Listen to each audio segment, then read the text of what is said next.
Trail na pudta, di kay na pudta sugo sa asawa. Kumpiyansa kay nga to ang bisita paglatay niya ng bato. Diha man yun siya ni dive anang way tubig. Abti ko gayo nakadagan si Yoyo, abi na ko iyang tabangan. Igo ram na ni bunlot og cellphone. Certified vlogger na gyuday kayo. Pag subida po dayon na mo paingon sa Badasigon. Hamloy kay tiil ni Busing, wa gyud na nangit. May gani kay abti kay mo ambak. Opya, money popcorn. Pero pag abot na to aning lapukan, nabalsan gyud ta. Kaligo gyud taglapok, perti ra bang humuta. May gani kay buutan kini atong bisita, gibanlawan ni tag tubig largo pag abot na to aning sapa. Aso-aso go na nga kuha ang motor. Kuyawan ko ani da, abi na kung nabasa nga kuha ang cellphone. Pero okay ra gyapon og nabasa kay waterproof man pud ni. Ug makasod ang tubig, di na gyud kagawas. Okay ra. Okay ra. Ang sarap maligo. Sa tubig alat. Grabe gyud ni si Yoyo, perti yung kansawa og mo'y makapabor. Paglatay pa dayon ako aning bato, nadigyas ang ako ang bots pagtukod. Pero di ra na tumbaha kay wa na sangyad ang manubila sa yuta. Pero nalangkat ang bangko. Abti ko guys siya nakaihap. 1, 3, Wala ra nasangyan manubila. 7, 8. Grabe, 8 yun.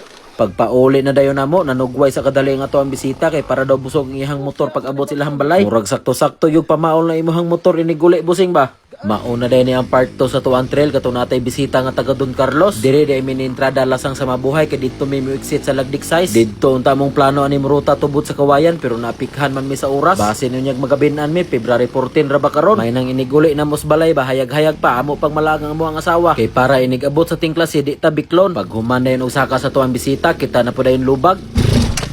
Okay. Oh man. Nakagawas na gyud mi ani atong lasang sa mabuhay. Pasubida na pod mi ani paingon sa Badasigon pero lahi ni nga ruta nga mo ang gisubay karon wa mi niagi dito sentro sa kawayan. Nagdali-dali ko kog subida ni kay ang taga Thailand nabalirag kalit pero wa gyud na apa sa kamera pag abot nako nakabahada na. Abti kayo nakabakod. Digyas nang gud kay ni dire unya tuktok ra ba. Naapay bato pag abot ni mos babaw perting dagkua. Di ni mayong rutaha og busog ta kay basig mayagyag nga to ang kilid ani.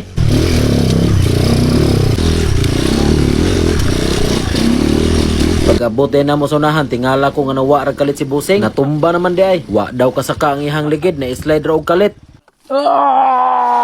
Bukat yun. Murag kang nag-gym na ba?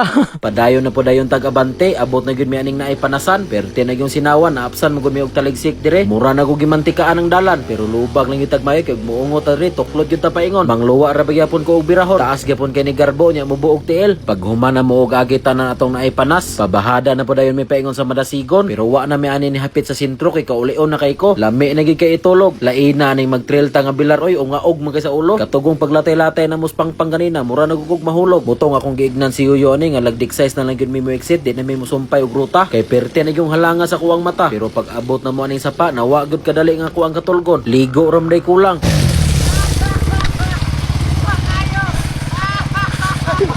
Action ko kung kakuyawan ani kay abi na kung nabasa nga kuwang cellphone. May gani kay wala ra. CRF 250 lang sa Kalam. Tag half million nga motor guys, gitrail-trail ra.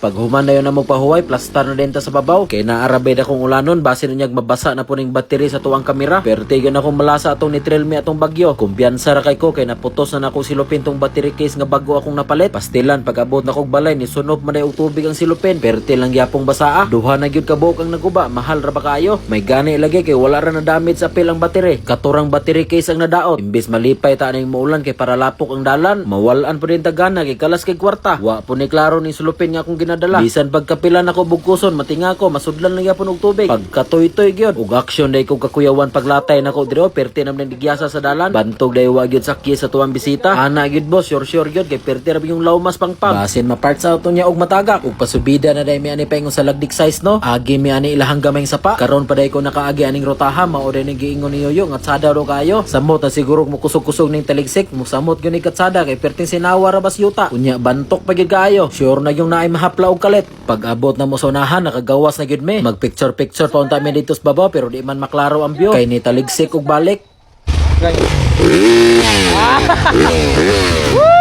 Pabahada na dayon may paingon sa balay nilang Yoyo. Unya gara kayo ang taga Thailand no kay nagsayaw-sayaw na. Taga Thailand now.